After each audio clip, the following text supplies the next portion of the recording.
ಎಲ್ಲರಿಗೂ ನಮಸ್ಕಾರ. ನಾವು ನಮ್ಮ ಕುಟುಂಬ ಯೂಟ್ಯೂಬ್ ಚಾನಲ್ಗೆ ಎಲ್ಲರೂ ಹೇಗಿದ್ದೀರಾ? ನಾನು ಕುಶಲ್. ಈಗಾಗಲೇ ವರಮಹಾಲಕ್ಷ್ಮಿ ಹಬ್ಬದ ಭಾಗ 1ನ ವಿಡಿಯೋನ ಹಾಕಿದ್ದೀವಿ. ಭಾಗ 2 ಇದು ಕೊನೆಯ ವಿಡಿಯೋ ಆಗಿರುತ್ತೆ ವರಮಹಾಲಕ್ಷ್ಮಿ ಹಬ್ಬದ ಕುರಿತಾಗಿ.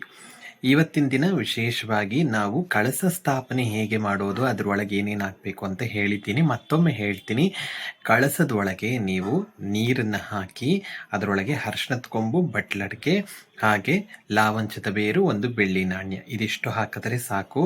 ಇದಲ್ದಂಗೆ ಹಾಕ್ತೀನಿ ಅಂದರೆ 6 ಸಂಖ್ಯೆಯ ರೀತಿಯಾಗಿ 6 ಕಮಲದ ಬೀಜ, 6 ಗೋಮತಿ ಚಕ್ರ, 6 ಹಳದಿ ಕವಡೆ, ಬಿಳಿ ಕವಡೆ ಅಲ್ಲ ಹಳದಿ ಕವಡೆ, 6 ಈ ಒಂದು ಏಲಕ್ಕಿ ಮತ್ತು 6 ಲವಂಗ. ಇದೆಲ್ಲ ಲಕ್ಷ್ಮಿ ನಿವಾಸ ಆಗಿರುವಂತಹ ವಸ್ತುಗಳು ಮತ್ತು ಲಕ್ಷ್ಮಿಗೆ ಪ್ರಿಯವಾದಂತಹ ವಸ್ತುಗಳು ಆಗಿರೋದ್ರಿಂದ ಹಾಕಬಹುದು. ಹಾಕ್ಲೇಬೇಕು ಅನ್ನೋದು ಏನೂ ಇಲ್ಲ, ಮುಖ್ಯವಾಗಿ ಹಾಕುವಂಥ ವಸ್ತುಗಳನ್ನು ಹೇಳಿದೆ. ಇದಲ್ದಂಗೆ ಒಂದು ಕುಚ್ಚು ಮಾವಿನ ಸೊಪ್ಪನ್ನ ಇಟ್ಟು, 5 ವೀಳ್ಯದೆಲೆ ಇಟ್ಟು, ಇನ್ನು ತೆಂಗಿನಕಾಯಿಗೆ ಪೂರ್ಣವಾಗಿ ಅರಿಶಿಣವನ್ನು ಹಚ್ಚಿ, ಹಾಗೆ ಕುಂಕುಮವನ್ನು ಯಾವ ರೀತಿಯಾಗಿ ಇಡಬೇಕು, ತಿಲಕದ ರೀತಿಯಲ್ಲೇ ಇಡಬೇಕು. ಅದನ್ನು ನಾವು ನಮ್ಮ ಯೂಟ್ಯೂಬ್ ಚಾನಲ್ನಲ್ಲಿ ಈಗಾಗಲೇ ನೀವು ವಿಡಿಯೋ ಹಾಕಿದ್ದೀವಿ, ನೀವು ಬೇಕಾದ್ರೆ ಹೋಗಿ ನೋಡ್ಬೋದು ಹಿಂದಿನ ವಿಡಿಯೋಗಳಲ್ಲಿ. ಅದನ್ನು ಬೇಕಾದ್ರೆ ಲಿಂಕ್ ಕೂಡ ನಾನು ಹಾಕ್ತೀನಿ. ಮುಖವಾಡ ಹೇಗೆ ಸಿದ್ಧತೆ ಮಾಡೋದು ಮತ್ತು ಈ ಒಂದು ಕುಂಕುಮ ಹೇಗೆ ಇಡೋದು ತೆಂಗಿನಕಾಯಿಗೆ, ಇದೆಲ್ಲದರ ವಿಡಿಯೋ ನಮ್ಮ ಯೂಟ್ಯೂಬ್ ಚಾನಲ್ನಲ್ಲಿ ಇದೆ. ಲಿಂಕ್ ಬೇಕಾದ್ರೆ ಹಾಕಿರ್ತೀನಿ ಡಿಸ್ಕ್ರಿಪ್ಷನ್ ಬಾಕ್ಸಲ್ಲಿ, ನೀವು ಚೆಕ್ ಮಾಡ್ಕೊಳ್ಬೋದು. ಅದಲ್ದಂಗೆ ಈ ತೆಂಗಿನಕಾಯಿ ಇಟ್ಟಾದಮೇಲೆ ನೀವು ಬಿಂದಿಗೆಗೆ ಅರಿಶಿಣದ ಕೊಂಬನ್ನು ಕಟ್ಟಿ ನೀವು ಸೀರೆ ಉಡಿಸ್ಕೊಳ್ಬೋದು. ಬಿಂದಿಗೆಯನ್ನು ಏನದ್ರ ಮೇಲೆ ಇಡಬೇಕು, ಬಿಂದಿಗೆಯನ್ನು ಮುತ್ಕದ ಎಲೆ ಮೇಲೆ ಭತ್ತವನ್ನು ಹಾಕಿ ಇಡುವಂಥದ್ದು ತುಂಬ ಶ್ರೇಷ್ಠ. ಅಕ್ಕಿನೂ ಹಾಕ್ಬೋದು, ಆದರೆ ಭತ್ತ ಹಾಕೋದು ತುಂಬ ಶ್ರೇಷ್ಠ. ಭತ್ತವನ್ನು ಹಾಕಿ ಪ್ರತಿಷ್ಠಾಪನೆ ಮಾಡ್ತೀರ ಕಳಸವನ್ನು.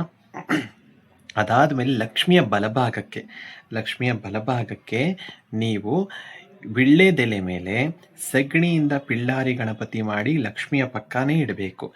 ಸಗಣಿಯಿಂದ ಈ ಒಂದು ಪಿಳ್ಳಾರಿ ಗಣಪತಿಯನ್ನು ಮಾಡಿ ಗರ್ಕೆಯನ್ನು ಇಟ್ಟು, ವಿಳ್ಳೆದೆಲೆ ಯಾವಾಗಲೂ ತುದಿ ಯಾವತ್ತಿಗೂ ಉತ್ತರದ ದಿಕ್ಕನ್ನು ನೋಡಬೇಕು, ಅಂದರೆ ನಂದಿಯ ಕಡೆ ನೋಡಬೇಕು. ಅದು ಯಾವ ಕಡೆನೇ ಇರಲಿ, ಅದು ಹಿಂದೆ ಇರಲಿ, ಅದು ಬಲಗಡೆ ಇರಲಿ, ಎಡಗಡೆ ಇರಲಿ, ನೀವು ತುದಿಯಿಂದ ಉತ್ತರದ ದಿಕ್ಕಿಗೆ ನೋಡೋ ರೀತಿ ಇಟ್ಟು ಈ ಒಂದು ಸಗಣಿಯ ಗಣಪತಿಯನ್ನು ಇಟ್ಟು ಬಲಗಡೆನೇ ಇಡುವಂಥದ್ದು ಮಾಡ್ಕೊಳ್ಳಿ.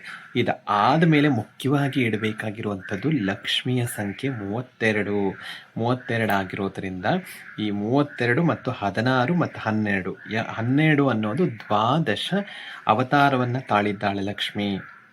ಶ್ರೀದೇವಿ ಪ್ರಥಮಂ ನಾಮ, ದ್ವಿತೀಯಂ ಅಮೃತೋದ್ಭವ, ತೃತೀಯಂ ಕಮಲಾಪ್ರೋಕ್ತ, ಚತುರ್ಥಂ ಚಂದ್ರಲೋಚನ, ಪಂಚಮಂ ವಿಷ್ಣುಪತ್ನಿಶ್ಚ, ಷಷ್ಠಂ ಶ್ರೀ ವೈಷ್ಣವೀ ತಥಾ, ಸಪ್ತಮಂ ವರಾರೋಹ, ಅಷ್ಟಮಂ ಹರಿವಲ್ಲಭ, ನವಮಂ ಶಾಂಗಣಿ ಪ್ರೋಕ್ತ, ದಶಮಂ ದೇವದೇವಿಕ, ಏಕಾದಶ ಮಹಾಲಕ್ಷ್ಮಿ, ದ್ವಾದಶಂ ಲೋಕಸುಂದರಿ ಅಂತ 12 ಅವತಾರ.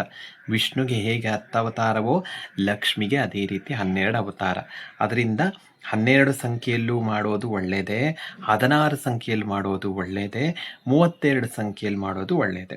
32 ಸಂಖ್ಯೆಯಲ್ಲಿ 32 ನಾಣ್ಯಗಳು, ಅಂದರೆ 1 ರೂಪಾಯಿದಾಗಿರ್ಬೋದು, 5 ರೂಪಾಯಿದೇ ಆಗಿರ್ಬೋದು, 2 ರೂಪಾಯಿದೇ ಆಗಿರ್ಬೋದು, 10 ರೂಪಾಯಿದೇ ಆಗಿರ್ಬೋದು, ಒಂದೇ ಕ್ರಮದಲ್ಲಿ ಇರಬೇಕು. ಅದನ್ನು ಒಂದು ಬಟ್ಲಲ್ಲಿ, ಸ್ಟೀಲ್ ತಗೋಬಾರ್ದು, steel, plastic, fibre, Tupperware ಇದಿಷ್ಟು ಬಿಟ್ಟು ಮರದ ಬಟ್ಲಾರೋ ತೊಗೋಬೋದು, ಅಥವಾ ಗಾಜಿಂದಾರೋ ತೊಗೋಬೋದು, ಅಥವಾ ಅಡಿಕೆ ಪಟ್ಟಿಯಾರೋ ತೊಗೋಬೋದು, ಅಥವಾ ಹಿತ್ತಾಳೆ, ತಾಮ್ರ, ಬೆಳ್ಳಿ, ಕಂಚು ಇದು ಇದ್ದರೆ ತುಂಬ ಉತ್ತಮ. ಇದರಲ್ಲಿ 32 ನಾಣ್ಯ, 1 ನಿಂಬೆಹಣ್ಣು, ಪಾದರಸ, ಅದಾದ ಮೇಲೆ ನೀವು ಬಟ್ಲಡಿಕೆ, ಅರಿಶಿಣದ ಕೊಂಬು ಇದಿಷ್ಟನ್ನು ಹಾಕಿ ಲಕ್ಷ್ಮಿಯ ಒಂದು ಪಾದದಡಿ, ಅಂದರೆ ಯಾರಿಗೂ ಕಾಣಬಾರದು ಆ ರೀತಿಯಾಗಿ ಇಡೋದ್ರಿಂದ ಬಹಳ ವಿಶೇಷವಾಗಿ ಲಕ್ಷ್ಮಿಯ ಕೃಪಾ ಕಟಾಕ್ಷ ಆಗುತ್ತೆ. ಇದನ್ನು ವರ್ಷ ಅದನ್ನೇ ಇಟ್ಕೊಳ್ತಾ ಬನ್ನಿ, ಅದನ್ನು ಮತ್ತೆ ಬದಲಾಯಿಸುವಂಥದ್ದು ಬೇಡ. ಇದಿಷ್ಟು ನಾಣ್ಯವನ್ನು ಹಾಕಿ ಇಡೋದು ಒಳ್ಳೆಯದು. ಅದು ಬಿಟ್ಟಾಗಿ ಕೆಲವರು ನೋಟ್ ಹಾರ, 500 ರೂಪಾಯಿ, 10 ರೂಪಾಯಿದೆಲ್ಲ ಹಾಕ್ತಾರೆ. ಎಂದೂ ಲಕ್ಷ್ಮಿಯನ್ನು ನೀವು ಪ್ರದರ್ಶನ ಮಾಡಬಾರ್ದು. ಲಕ್ಷ್ಮಿ ಚಂಚಲೆ ಆಗಿರೋದ್ರಿಂದ ಪ್ರದರ್ಶನ ಮಾಡಿದ್ರೆ ಇಷ್ಟ ಆಗೋದಿಲ್ಲ. ಅದರಿಂದ ನೋಟ್ ಹಾರ ಹಾಕೋದು, ನೋಟನ್ನು ಜೋಡಿಸೋದು ಅದೆಲ್ಲ ಮಾಡಬೇಡಿ.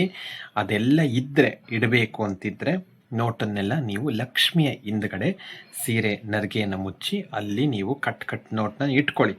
ಆದರೆ ನೀವು ಮಾತ್ರ ನೋಟನ್ನು ಪ್ರದರ್ಶನ ಮಾಡೋದು, ಹಾರ ಹಾಕೋದು ಎಲ್ಲ ಮಾಡಬಾರ್ದು. ಇದೊಂದು ಮುಖ್ಯ. ಮತ್ತು ಒಬ್ಬಟ್ಟನ್ನು ಮಾಡೋದು, ನೈವೇದ್ಯದ ವಿಚಾರಕ್ಕೆ ಬಂದರೆ ಒಬ್ಬಟ್ಟನ್ನು ಮಾಡಿಡಲೇಬೇಕು ಅಂತ ಒಬ್ಬಟ್ಟು ತಟ್ಕೊಂಡು ಕೂತ್ಕೊಳ್ತೀರ. ಒಬ್ಬಟ್ಟು ನಮಗೆ, ಹೂರಣ ಮಾತ್ರ ಅಮ್ಮನವ್ರಿಗೆ. ಮೈದಾ ಹಿಟ್ಟು ತಿನ್ನೋಲ್ಲ ಯಾವ ದೇವರು. ಅದರಿಂದ ಒಬ್ಬಟ್ಟು ಮಾಡುವಂಥ ದೇವರು ಹೇಳೋಲ್ಲ, ಹೂರಣ ಮಾಡು. ಅದರಿಂದ 32 ಗೋಲಿ ಗಾತ್ರದ ಪುಟ್ಟಾಗಿ ಗೋಲಿಯಾಗಿ ಮಾಡಿ ಅದನ್ನು ಒಂದು ನೈವೇದ್ಯ ಮಾಡುವಂಥದ್ದು ತುಂಬ ಉತ್ತಮ. ಒಬ್ಬಟ್ಟು ಅಯ್ಯೋ 2 ಹೊಸು ಒಬ್ಬಟ್ಟು ಸುಟ್ಬೇಡ ಆಮೇಲೆ ಪೂಜೆ ಕೂತ್ಕೊಳ್ಳೋಣ ಅನ್ನೋದೇನು ಬೇಡ. ಹೂರಣನೇ ನೈವೇದ್ಯ ಮಾಡೋದು ತುಂಬ ಒಳ್ಳೆಯದು. ಹೂರ್ಣವನ್ನು ನೈವೇದ್ಯ ಮಾಡ್ಕೊಳ್ಳಿ. 32 ಗೋಲಿ ಗಾತ್ರದ ಹೂರ್ಣ ಮಾಡಿ ನೈವೇದ್ಯ ಮಾಡೋದ್ರಿಂದ ತುಂಬ ಉತ್ತಮ. ಮತ್ತು ಹೆಸರುಬೇಳೆ ಅಂದರೆ ಬರೀ ಹೆಸರುಬೇಳೆನ ನೆನೆಸಿ ಹಾಗೆ ಇಡೋದು. ಅದಕ್ಕೆ ಉಪ್ಪು ಹಾಕೋದು, ಸೌತೆಕಾಯಿ ಹಾಕೋದು, ಕೊತ್ತಂಬರಿ ಹಾಕೋದು, ಅದೆಲ್ಲ ನೀವು ಮಾಡ್ಕೊಂಡು ತಿನ್ನೋಕೆ. ದೇವಿಗೆ ಬರೀ ಹೆಸರುಬೇಳೆನ ನೆನೆಸಿ ನೈವೇದ್ಯಕ್ಕಿಟ್ಟು ಆಮೇಲೆ ಅದನ್ನು ಎತ್ಕೊಂಡು ಪುನಃ ನೀವು ಬಳಸ್ಕೊಳ್ಳೋಕೆ ಸೌತೆಕಾಯಿ ಎಲ್ಲ ಹಾಕೊಂಡು ತಿನ್ಕೊಳ್ಬೋದು. ಅದನ್ನ ಹಾಗೆ ರಾತ್ರಿವರೆಗೂ ಹಂಗೆ ಒಣಗಿಸಿಡಬಾರ್ದು. ಒಂದು ಸರಿ ದೇವ್ರ ಮುಂದೆ ಇಟ್ಟು ನೈವೇದ್ಯ ಮಾಡಿದ ಮೇಲೆ ಮುಗೀತು. ಅದು ತಕ್ಷಣ ನೀವು ಒಂದು ಸ್ವಲ್ಪ ಹೊತ್ತಾದ್ಮೇಲೆ ಎತ್ಕೊಂಡು ನೀವು ಬಳಸ್ಕೋಬೋದು. ಪ್ರಸಾದದ ರೂಪದಲ್ಲಿ ನೀವು ಬಳಸ್ಕೊಂಡು ತಿನ್ಕೊಳ್ಬೋದು. ನೈವೇದ್ಯ ಇದೆರಡು ತುಂಬ ಮುಖ್ಯ. ಇದಲ್ದಂಗೆ ಮಾಡೋದಾದರೆ 5 ಥರ ಅನ್ನ ಮಾಡ್ಬೋದು. ಮೊಸರನ್ನ, ಚಿತ್ರಾನ್ನ, ಪುಳಿಯೋಗರೆ ತುಂಬ ಮುಖ್ಯ. ಪುಳಿಯೋಗರೆ ಮಾಡಲೇಬೇಕು. ಹುಳಿಯನ್ನ ಅಂತಲೂ ಅಂತಾರೆ, ಪುಳಿಯೋಗರೆ ಅಂತಲೂ ಕೂಡ ಅಂತಾರೆ. ಅದಾದ ಮೇಲೆ ಪೊಂಗಲ್ಲು, ಈ ರೀತಿಯಾಗಿ 5 ಥರ ಅನ್ನಗಳನ್ನು ಮಾಡಿ ನೀವು ನೈವೇದ್ಯ ಮಾಡ್ಬೋದು. 5 ಥರ ಅನ್ನ ಮಾಡೋಕ್ಕಾಗಿಲ್ಲ ಅಂದರೆ ಇದಿಷ್ಟು ಮಾಡ್ಬೋದು. ಹಣ್ಣುಗಳನ್ನು ಯಾವ್ದ್ಯಾವ್ದು ಇಡಬೇಕು? ಬಾಳೆಹಣ್ಣು ಮುಖ್ಯವಾಗಿ ಇಡಬೇಕು. ಅದರಲ್ಲಿ ದೊಡ್ಡ ಬಾಳೆಹಣ್ಣಿಗಿಂತ ಚಿಕ್ಕ ಬಾಳೆಹಣ್ಣು ಅಂದರೆ ಏಲಕ್ಕಿ ಬಾಳೆಹಣ್ಣು ಇಡೋದು ತುಂಬ ಉತ್ತಮ. ಏಲಕ್ಕಿ ಬಾಳೆಹಣ್ಣ ತೊಗೊಂಡು ಬಂದು ಇಡುವಂಥದ್ದು. ಅದು ಅಲ್ದಂಗೆ ಹಣ್ಣುಗಳಲ್ಲಿ ನೀವು ಪಂಚಫಲ ಯಾವುದಾದ್ರೂ ಇಡ್ಬೋದು. ಸ್ಟಾರ್ ಫ್ರೂಟ್ ಅಂತ ಸಿಗುತ್ತೆ, ಆ ಹಣ್ಣನ್ನು ಇಡೋದ್ರಿಂದ ತುಂಬ ಒಳ್ಳೆಯದು. ದಾಳಿಂಬ್ರೆ ಹಣ್ಣು, ಈ ಹಣ್ಣುಗಳನ್ನೆಲ್ಲ ದೇವಿಗೆ ಸಮರ್ಪಣೆ ಮಾಡ್ಬೋದು. 5 ಥರ ಹಣ್ಣು ಯಾವುದಾದ್ರೂ ಪರವಾಗಿಲ್ಲ. ಹೂಗಳಲ್ಲಿ ತುಂಬ ಮುಖ್ಯವಾಗಿರುವಂಥದ್ದು ಯಾವ ಹೂವು? ಹೂಗಳಲ್ಲಿ ತುಂಬ ಮುಖ್ಯವಾಗಿರುವಂಥದ್ದು ವರಮಹಾಲಕ್ಷ್ಮಿಗೆ ಕಮಲದ ಹೂವು, ಅದಾದ ಮೇಲೆ ತುಳಸಿ, ಬಿಲ್ವಪತ್ರೆ, ಈ 3 ಮಾತ್ರ ಬಹಳ ಮುಖ್ಯ. ಇದಲ್ದಂಗೆ ಮಲ್ಲಿಗೆ ಹೂವು ತುಂಬ ಮುಖ್ಯ ಅಂತ ಮಾರ್ಕೆಟಲ್ಲಿ ತುಂಬ ಬೆಲೆ. ಮಲ್ಲಿಗೆ ಹೂವು ಹಾಕಬೇಕು, ಹಾಕಬಾರ್ದು ಅಂತ ಅಲ್ಲ, ಆದರೆ ಅತಿಯಾಗಿ ತಲೆ ಕೆಡಿಸ್ಕೊಳ್ಳುವಂಥ ಅವಶ್ಯಕತೆ ಇಲ್ಲ. ಕನಕಾಂಬರ ಹಾಕಲೇಬೇಕು ಅಂತ ಹೇಳಿ ತುಂಬ ರೇಟು, ಕನಕಾಂಬರ 2000 ರೇಟು, ಆದರೂ ಕೂಡ ಕನಕಾಂಬರ ಹಾಕಲೇಬೇಕು ಅಂತ ಹೇಳಿ ಒದ್ದಾಡ್ತೀರ. ಕನಕಾಂಬರಕ್ಕಿಂತ ಹೆಚ್ಚಾಗಿ ನಾವು ಇವಾಗ ವಿಡಿಯೋದಲ್ಲೆಲ್ಲ ಒಂದೊಂದೇ ಬರ್ತಾ ಇರತ್ತೆ, ನೀವು ನೋಡ್ಬೋದು. ಅಶೋಕ ಪುಷ್ಪ ಅಂತ ಸಿಗುತ್ತೆ. ಅಶೋಕ ಪುಷ್ಪ ಈಗ ಮಾರ್ಕೆಟಲ್ಲೂ ಕೂಡ ಬಂದಿದೆ. ಅದನ್ನು ಇಡೋದ್ರಿಂದ ತುಂಬ ಶ್ರೇಷ್ಠ. ಆ ಹೂವನ್ನ ಇಡಿ.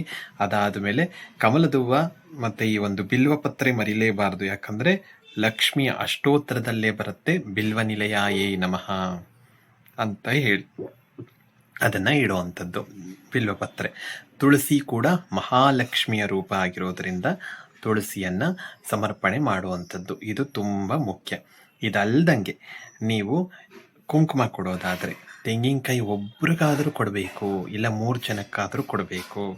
ಈ ತೆಂಗಿನಕಾಯಿಯನ್ನು ಕೊಡುವಂಥದ್ದು. ಇನ್ನು ಮಿಕ್ಕದವ್ರಿಗೆ ಯಾರಿಗೂ ನಿಮ್ಮ ಕೈಯಲ್ಲಿ ಆಗೋದಿಲ್ಲ ಎಲ್ಲರಿಗೂ ತೆಂಗಿನಕಾಯಿ ಕೊಡೋಕೆ ಅಂದಾಗ ಹಣ್ಣನ್ನು ಕೊಡ್ಬೋದು. ಕೊಡೋಕ್ಕಾಗೋಂಗಿದ್ರೆ ಎಲ್ಲರಿಗೂ ತೆಂಗಿನಕಾಯಿ ಕೊಡುವಂಥದ್ದು ಒಳ್ಳೆಯದು.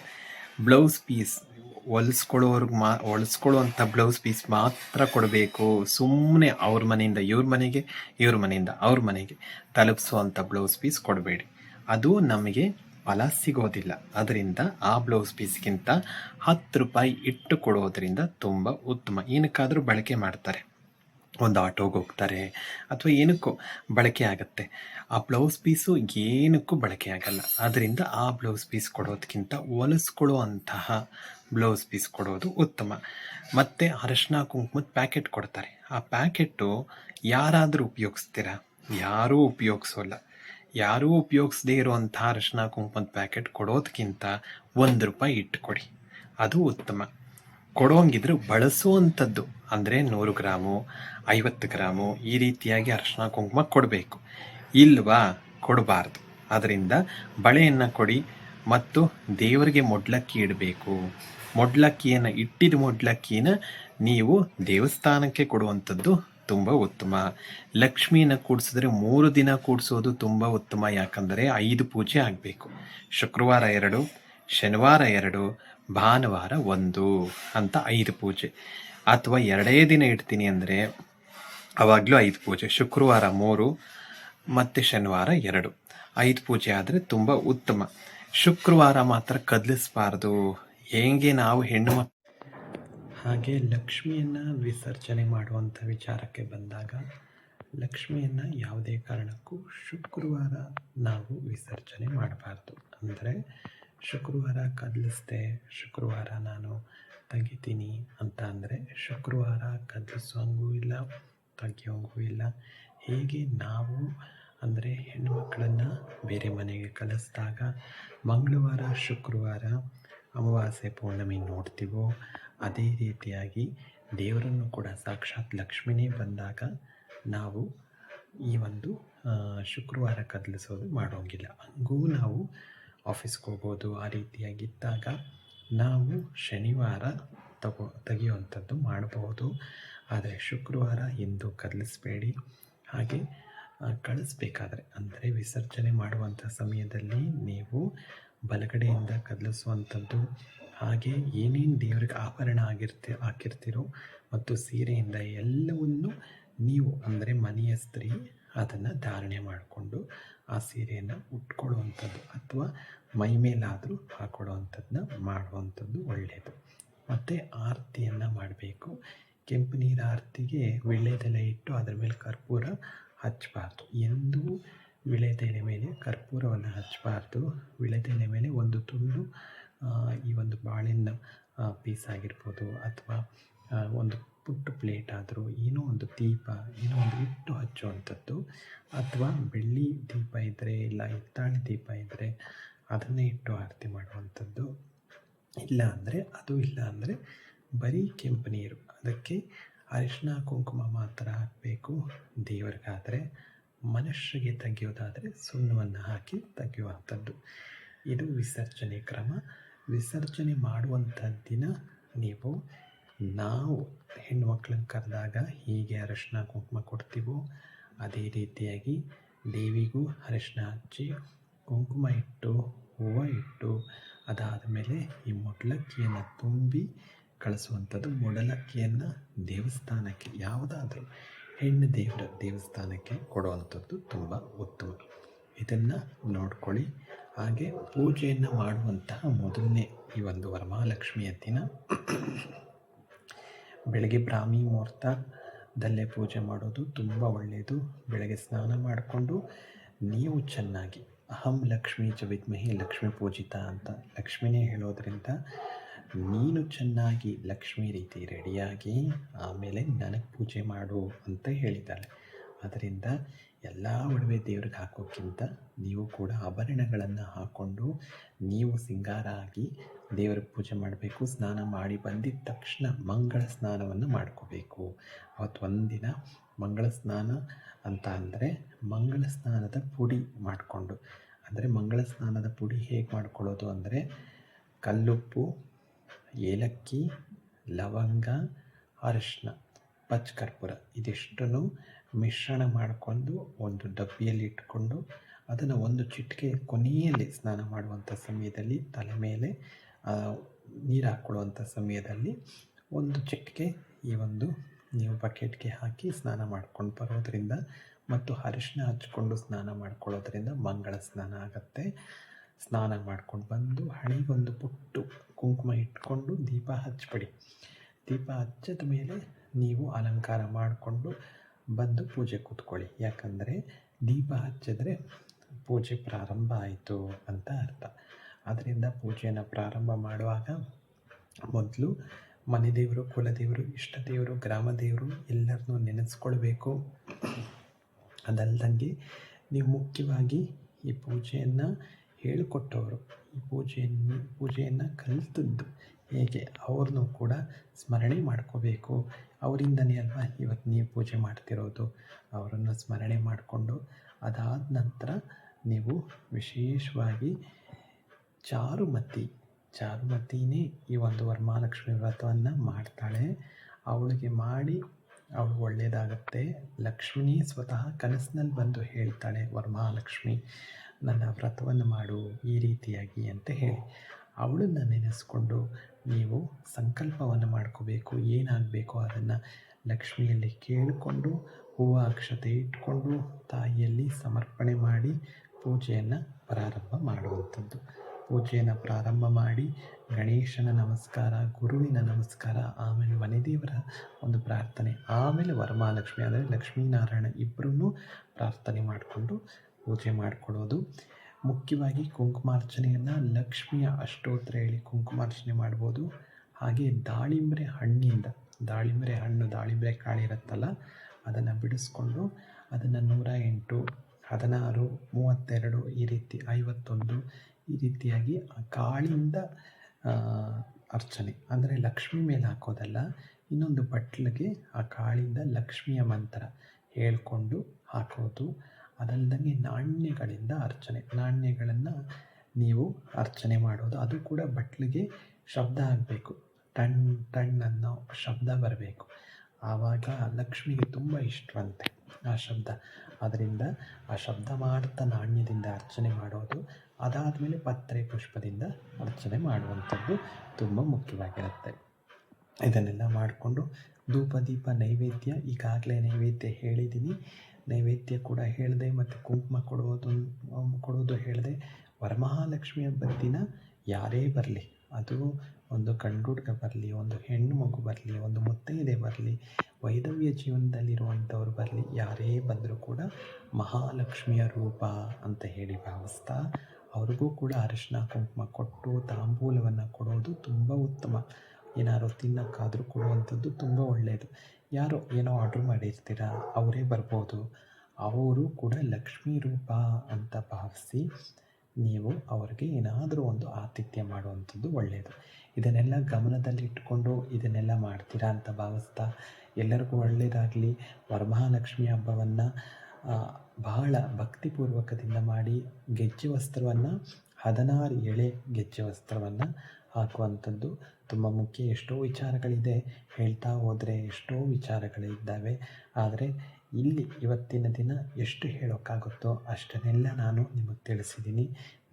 ಮುಂದೆ ಬರುವಂಥ ದಿನಗಳಲ್ಲಿ ಇನ್ನಷ್ಟು ವಿಚಾರಗಳನ್ನು ತಿಳಿಸ್ತಾ ಹೋಗ್ತೀನಿ. ಮುಂದೆ ಬರುವಂತಹ ಗೌರಿ ಗಣಪತಿ ಹಬ್ಬದ ವಿಚಾರವನ್ನು ತಿಳಿಸ್ತಾ ಹೋಗ್ತೀನಿ ಅಂತ ಹೇಳ್ತಾ, ವರಮಹಾಲಕ್ಷ್ಮಿ ಹಬ್ಬ ಎಲ್ಲರೂ ಮಾಡಿ, ಎಲ್ಲರಿಗೂ ಒಳ್ಳೆಯದಾಗಲಿ. ನಮ್ಮ ಚಾನಲ್ನ ಸಬ್ಸ್ಕ್ರೈಬ್ ಮಾಡಿಲ್ಲ ಅಂದರೆ ಸಬ್ಸ್ಕ್ರೈಬ್ ಮಾಡಿಕೊಡಿ, ಲೈಕ್ ಮಾಡಿ, ಶೇರ್ ಮಾಡೋದನ್ನು ಮರಿಬೇಡಿ. ಇದರಿಂದ 4 ಜನಕ್ಕೆ ಉಪಯೋಗ ಆಗುತ್ತೆ. ಅದರಿಂದ ಶೇರ್ ಮಾಡಿ. ನಮಸ್ಕಾರ.